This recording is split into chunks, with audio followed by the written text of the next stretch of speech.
Ça doit pas être facile quand même d'être le père de Régent, si j'en juge par le peu que je sais de lui. Il me semble que ça doit pas être facile pour éduquer, diriger un jeune homme aussi indépendant que ça, aussi enfermé que ça. Ça a été comme toutes les autres parce que on le comprenait, tu sais, on savait que c'était un tempérament comme ça, fait qu'on ne la pour rien. S'il veillait tard, on le laissait faire. On a parlé un petit peu pour les premiers temps, mais quand on a vu que ça ne servait à rien, là, ces nuits, il passait à lire puis à écrire. Fait que on a abandonné de l'affaler avec ça. On l'a laissé faire à son goût. Il n'y a pas d'autre chose à trouver parce que, comment qu'on y aurait dit, aussitôt qu'on dormait, il rallumait la lumière puis on va aller. Il lisait. Ah oui. Il passait ses nuits à lire. À lire. Lire puis écrire. Puis les brouillons étaient durs à trouver. Parce que quand il était jeté à la poubelle, là, il était en petits morceaux. S'il se trompait, personne ne riait de lui. Il avait peur qu'on lit de lui. Ah oui, il n'aimait pas ça. C'est peut-être un petit peu pour ça qu'il ne veut pas accorder d'entrevue, qu'il ne veut pas rencontrer les journalistes. Il n'a pas confiance en lui, je pense. Ah, ça peut être ça, mais il bien me disait à étudier, pour dire exactement, là. Ça prendrait un... faudrait que j'aurais beaucoup d'instructions pour savoir comment dire le vrai mot pour ça. Quand il travaillait, vous allez me décrire ça, vous allez m'expliquer ça, vous, là. Comment il procède, comment il s'organise pour travailler. Je pense qu'il travaille d'une façon un petit peu originale. Pour travailler? Pour écrire. Pour écrire, il suffit d'un bout de planche sur lui, sa machine à écrire sur ses genoux. C'est là qu'il fait son travail. Il s'installe dans la cuisine. Dans le garage, puis dans la cuisine, de où il n'y a pas de bruit. Où il n'y a personne. Où il n'y a personne. Dans le garage. Dans le garage. Dans le garage, il est venu encore dernièrement, là, passer une vacance de 15 jours. Puis c'était dans le garage toute la nuit. Je me levais à 6 h le matin, puis je le rencontrais. Moi, je sortais, puis lui, il rentrait. Il venait d'écrire. Il venait d'écrire. C'est toujours ça qu'il faisait. Vous qui vous destinez à être professeur, c'est ça? Oui. Vous avez peut-être eu l'occasion de causer de choses... Ben un petit peu. Il me guidait pour le choix de mes livres. C'est lui qui vous guidait? Oui. Quel livre qui vous conseillait? Ben les livres de Minou Drouet. Oui. De Jacques Prévert. Le poème de Prévert? Émile Légunes aussi. Il vous a fait lire du Légunes? Oui. Ensuite, Lamartine, les poèmes. J'aime beaucoup les poèmes, moi aussi. Il vous a surtout conseillé des poètes, tiens. Oui. Mais pourtant, c'est pas des poèmes qu'il écrit, lui. Est-ce qu'il vous a conseillé des romanciers aussi? Non. Ben peut-être parce que aussi j'aime bien les poèmes. Puis moi, j'ai dit dans ça. Est-ce que vous avez, vous, lu, peut-être sans qu'il le sache parce qu'il voulait pas, certains de ses écrits? C'était un secret que personne ne pouvait dévoiler. Jamais. Vous avez dû avoir la curiosité, jamais je croirais, de lui en parler, de lui demander qu'est-ce qu'il faisait. Non, on ne savait même pas qu'il était pour être écrivain. Jamais on avait parlé. On savait qu'il écrivait beaucoup, mais jamais on n'aurait pensé ça.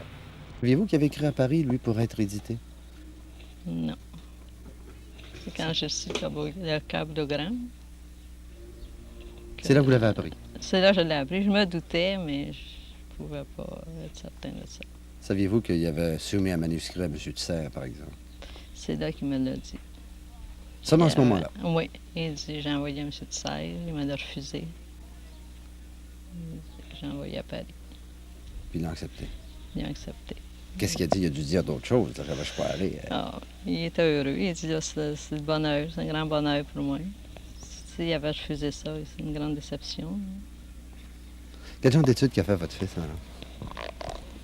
Il est allé à l'école Saint-Viateur. Ensuite, l'université de septembre au FET. Ensuite, il est allé à l'école Saint-Mars. Il a quitté l'université au FET. Pourquoi? Je peux-tu vous demander ça? Pour d'argent. Il manquait d'argent? Manque d'argent. Vous avez déjà lu ces manuscrits, ces livres? Non, pas un. Aucun de ces livres? Aucun.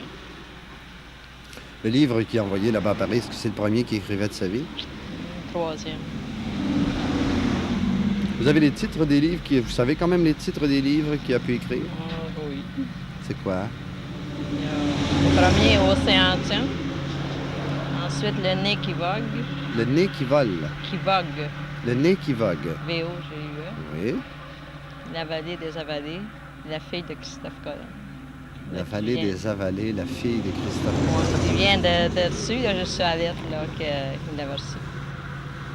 Même les titres déjà sont assez originaux, sont assez spéciaux. Et vous savez pas s'il s'agit là de choses tristes, de choses gaies, de choses fantaisistes ou de choses dramatiques. Je crains que ça soit triste. Vous craignez que ce soit triste. Oui. Faut que vous me Je sais disiez pas pas. pourquoi. Vous avez l'impression que ça va être triste. Oui. Si je vous demandais pourquoi, là, en vous forçant un petit peu, là, essayez de me dire pourquoi vous pensez que ce que votre fils écrit va être triste sans l'avoir lu. Ben, c'est parce que c'est un type qui est pas gay. C'est pas... Monsieur prendrait qui écrirait quelque chose de gay. Mais je ne sais pas. Vous devez avoir hâte de lire ça. Entendu? Jamais depuis qu'il est ici, il y a eu l'occasion de causer de ses livres avec vous. Ben, j'ai demandé le premier, là, pourquoi tu me dis pas ce que tu écris? Le premier, c'est l'histoire d'un enfant. C'est tout ce qu'il a voulu vous dire. C'est tout ce qu'il voulait me dire. Les autres. Les autres, je sais rien. Il dit, tu le sauras quand ils seront édités. Vous avez ces manuscrits ici. Moi, je ne les dis pas. Il me Pourquoi? confie ça parce qu'il a confiance. Il y en a, j'en ai. Ici, de quoi j'ai décrit certains que c'est de quoi j'ai écrit. Il me l'a donné avant de partir, puis il dit, serre-les, fais confiance à toi. Quand il vous disait j'ai confiance en toi, qu'est-ce qu'il voulait dire? Il voulait dire j'ai confiance que Que je les lise pas. vous ne les lirez pas. Vous devez avoir le goût de les lire. Non. Non? Il veut pas, je les lirai pas.